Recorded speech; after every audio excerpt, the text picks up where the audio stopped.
Hello, it's Cathy Cassidy and I am here to read you another chapter from SUNDAE Girl. This time it is chapter 13 and there are some wedding bells at the top of that chapter. So let's get straight on and find out just what's happening.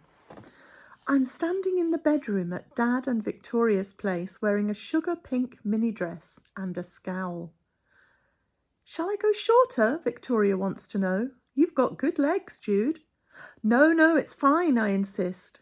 This is a lie, but then again, a sugar pink bridesmaid's dress is never going to be fine, no matter what length it happens to be. Victoria shrugs and starts pinning a length of red tassel trim around the hem. Red winkle-picker boots and a red hairband. You'll look amazing, she declares. I bite my lip and try hard to smile. Surprise, surprise. Dad and Victoria are having a 1960s wedding. We'll do your hair all back-combed, Jude, with that flick-up thing round the edge like we did for the New Year's party, Victoria's saying. It's just the tights we need now, white or pink. What do you think?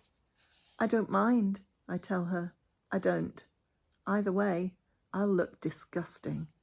Victoria is getting married in the black beehive wig and a white mini dress with a huge frothy veil and white crinkly knee boots and white lacy tights. Dad is going to wear a custom-made white satin catsuit with a silver lurex collar and cape and, of course, blue suede shoes. Beside them, I will look almost normal. It's so exciting, Victoria squeals, securing the last pin and steering me towards the mirror. I catch a glimpse of pink above white legs and knobbly knees and shut my eyes quickly. I'll carry pink roses and you'll carry white, she gabbles on. We'll complement each other.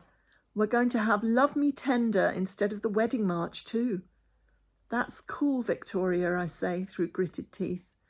Victoria and Dad are happy, planning their big day. They've already shown me pictures of Las Vegas, USA, where you can get married in a tacky chapel of love with an Elvis preacher to perform the ceremony. Scary. Luckily for me, their savings do not stretch to a Las Vegas wedding. It doesn't matter about Las Vegas, Victoria tells me later as the three of us curl up beside the gas fire with mugs of tea. Gretna Green is just as romantic and all our friends can be with us too. Gretna Green, I echo. That's right, Dad grins, the famous old smithy at Gretna Green just over the border in Scotland. In the past, English teenagers used to run away to Gretna to get married because the Scottish laws were different back then and they could get married without their parents' consent. You're 45, I point out. Well, yes, Dad admits. Obviously, I mean, we'd just be doing it for the romance factor. I roll my eyes. At least Gretna Green is a long, long way from Coventry. The chances of anyone from school seeing me in my 1960s puke pink mini is almost nil. Just wait until you hear what your dad has planned for the honeymoon, Victoria says. Tell her, Bobby. Dad produces a glossy brochure with a weirdo pink car on the front. He has hired a 1950s pink Cadillac to take them up to Gretna Green and then on for a tour through the Highlands of Scotland. They will stop off at social clubs and old folks' homes in Killiecrankie, Glencoe, Inverness, Stirling and Perth for a whistle-stop tour of Elvis gigs. It'll be a sort of working honeymoon, he tells me, rock and rolling by night, cruising along single-track roads and through heather-clad hills by day. Watch out, Scotland, here we come. I study the brochure, taking in the shiny chrome and pointy pink tail fins. The car looks like it was designed by a deranged child with a Barbie fixation.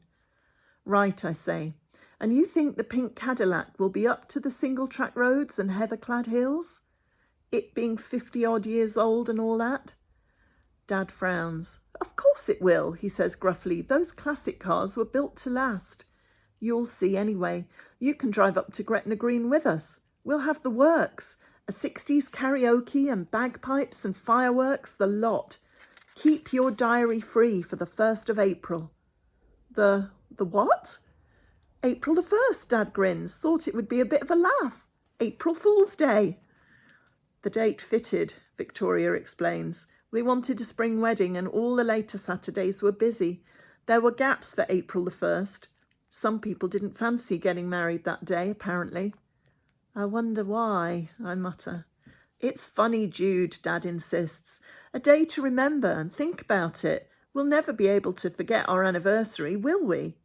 He leans over to kiss Victoria on the cheek, then winks at me.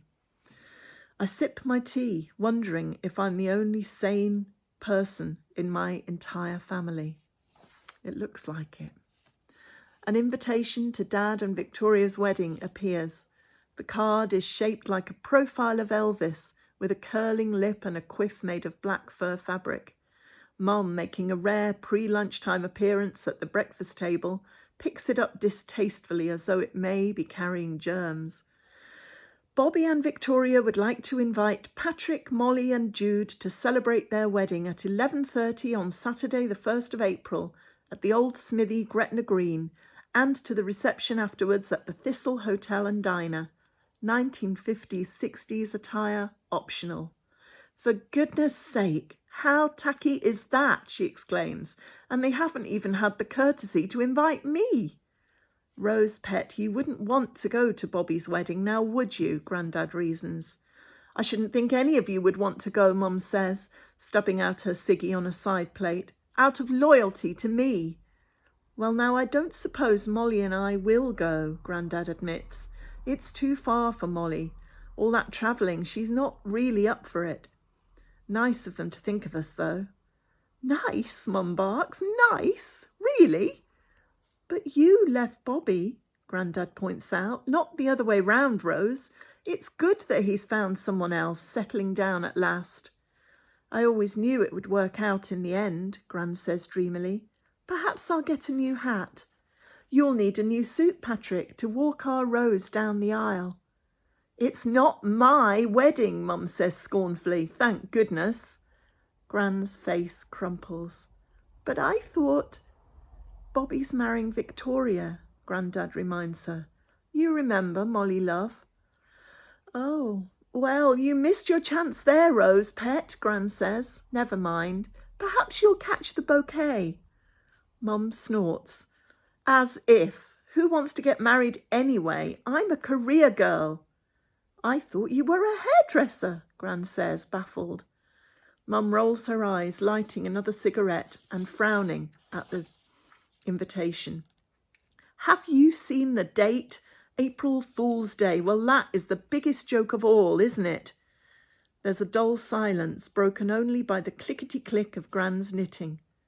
It won't last, Mum says darkly, giving her toast and jam to Toto and stomping upstairs to bed. If Sue rings, tell her I'm feeling under the weather. She calls down to us. I'm going to take a couple of days off, get a proper rest. Sue knows how hard I work. She'll understand. Maybe. And maybe not. So there was another chapter of Sunday Girl for you. And Jude's mum's still not in really good fettle, but that wedding sounds very, very interesting. We'll have to see how it all pans out. Don't forget to tune in tomorrow, and don't forget to leave your comments on how you're finding the story. I hope you're enjoying it. Until tomorrow, stay safe, keep smiling, and I will see you soon.